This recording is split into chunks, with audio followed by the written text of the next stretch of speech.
Hello guys, I hope I'm audible. So today we are going to move forward with our series of discussion on social reform. Okay, and today's session we'll be discussing two social reformers back to back.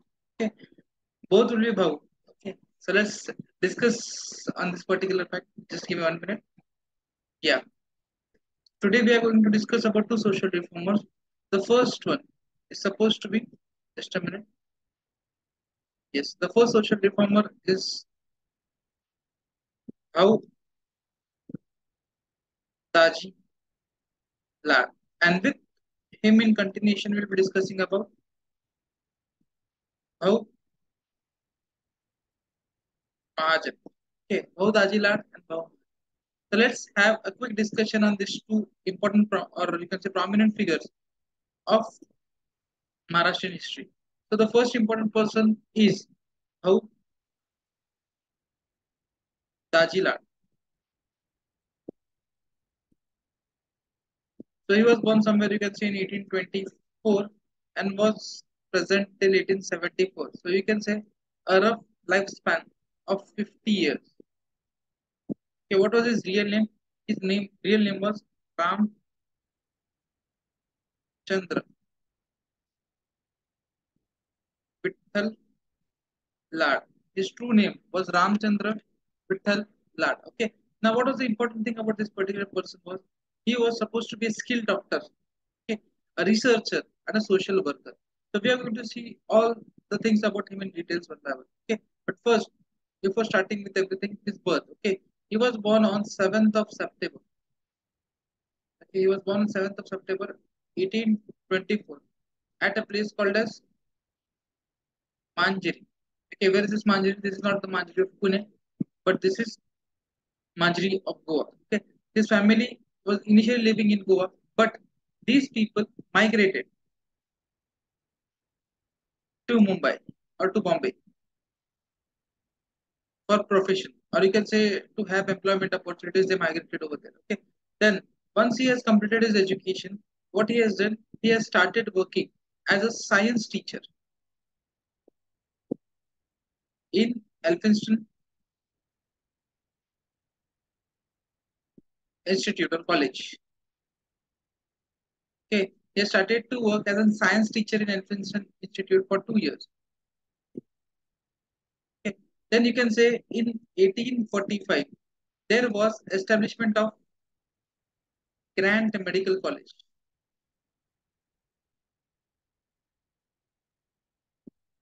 Medical. There was establishment of Grant Medical College in Mumbai itself, or in Bombay, you can say. He took education over there, or he enrolled himself for the education in medical field, or to become a doctor, he enrolled himself. And after 5 years, you can say roughly in 1851, okay, he became the first ever doctor of Indian origin. Okay, he became the first ever doctor of Indian origin. Now,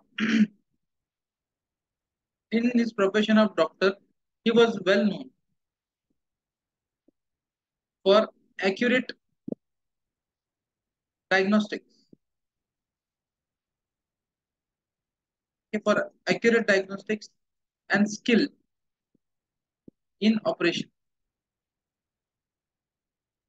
Okay, accuracy in diagnostics and skill in operation. He was well known for these two particular skills. Okay, also he was called as Dhanavantari, important name associated with okay, Dhanavantari. He was also called as Dhanvantari. What do you mean Dhanavantari? Dhanvantari means doctor of gods, the one who cures gods. Why he was given such a big title? Because he has invented a medicine. Because of invention of medicine for leprosy. He has invented a medicine for leprosy. And for that particular thing, he was called as Dhanavantari. A big title was given to him. Okay. Then he was pioneer member of Jnana Prasarak Sabha. Okay. He was a pioneer member of Jnana Prasarak Sabha, and here he promoted education and social awareness. He worked in this particular domain, education and social awareness. He worked in this particular domain of education and social awareness. Then he also advocated the education for girls. Okay. What he has done, he promoted the education of girls. In fact, this promotion was such an extent that he started girls at his own expense. मतलब पूरा खर्चा खुद से देता था. Okay. At his own expense or at his own cost. Okay. Then you can see also played a pioneer role with Jagannath Shankar Sheth in establishment of Bombay University. Okay. He played a pioneering role here as well. Okay. Second thing, what he has done, he has started a campaign. Okay. What he has done, he has started a campaign against the evil customs of society, evils of society, and also the traditions such as sati, such as child marriages, etc. Okay. And he was in the favor, or you can say he advocated widow remarriage. Okay. Then you can say he also played a pioneer role in establishment of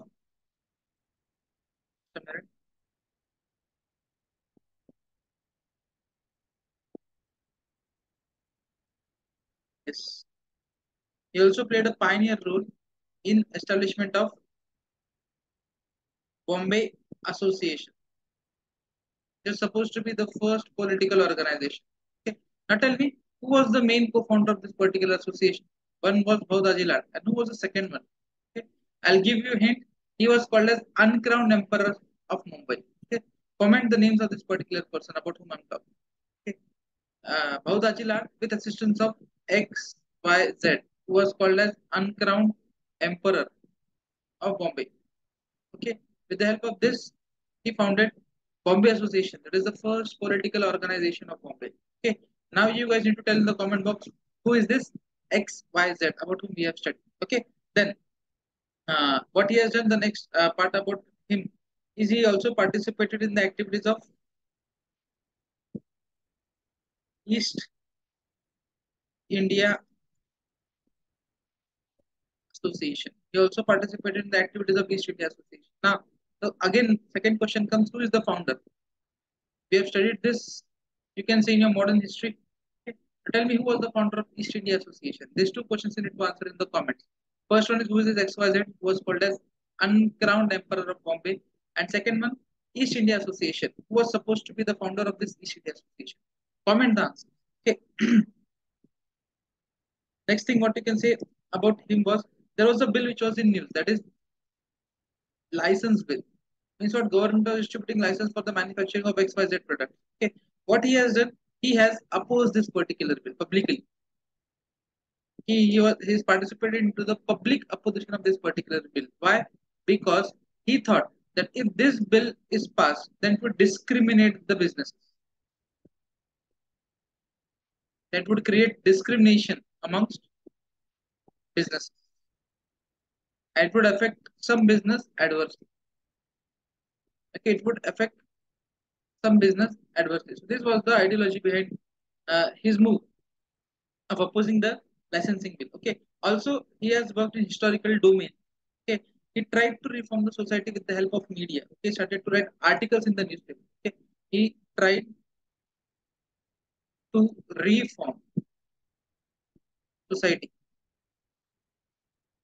with help of media. Okay. Tried to reform the society with the help of media. Second thing, what you can say is what he said to the people that if you want to solve any of your social and political problems, okay, but he said that if you want to have a solution or if you want to have a resolution for any of your socio-political problems, then what you should do? You should go with constitutional means. What you should do? You should go by constitutional means. This was the policy which he kept. Never said that you should oppose the government. Sorry, you can do hartals or strikes against the government. But what he advocated was to always go with constitutional means. That is constitutional agitation. Okay. And finally, you can say this great person who has worked so long or who has contributed immensely to the society of Maharashtra died on 31st of May 1871. So on this particular date, the chapter of Bhau Daji Lad, whose name was Ramchandra Vittal Lad, comes to an end. Okay, so this was about the first reform of this particular session, Bhau Daji Lad. Now, in continuation itself, okay, we'll be discussing about the second social reform. Okay, what is the name of the second social reformer? The name of this second social reformer is Bhau Mahajan. Okay, we'll be discussing about Bhau Mahajan. So let's continue about this particular person again. Okay, what is the name of this particular person that we're discussing? It was Bhau Mahajan. Okay, the book is very silent, or you can say very few things are mentioned about this particular person. Let's discuss it. Bhau Mahajan. Okay, the time span where he was present was roughly from 1815 to 1890. Okay, so you can say roughly it was 75 years. He lived for 75 years. Okay, so what was his true name? You can say his true surname was not Mahajan. His true surname was Kunte. Okay, his true surname was Kunte, or you can also call him as Bhau Mahajan Kunte. Okay, this was his true name. So you can say he was born in 1815 at a district called as at a place called as Spain in Colaba district. Okay. He was born in 1815 at a place called as Spain in Colaba district.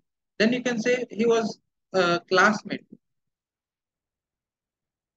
of Acharya Balashastri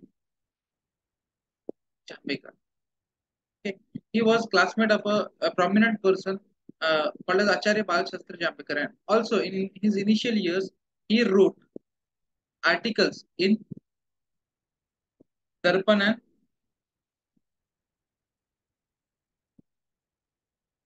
Digdarshan. Okay. He wrote articles in Darpan and Digdarshan. And motivating from this particular thing, he himself has started a weekly, a magazine which is published every week called as Prabhakar. Okay, remember the names, these names are important. Okay. Now, he was a person who always was in a favor of social developments. So what he has done, he has also written article on social issues or highlighting social issues in newspapers such as Ketu and Jnana Darshan. Okay. So there is very less information given about Bhau Mahajan in our book. Finally, you can say he died in 1890 AD. Finally, he died in 1890 AD, and the chapter of Bhau Mahajan comes to an end. And with Bhau Mahajan, this particular lecture comes to an end. Okay. So in this particular lecture, we have discussed about two persons. First one is Bhau Dajilad, and second one is Bhau Mahajan. I hope you guys have enjoyed this particular session. The next lecture we are going to discuss about Mahatma Jyotiba Phule. Okay. So thank you for being attentive. Chalo, have a good day.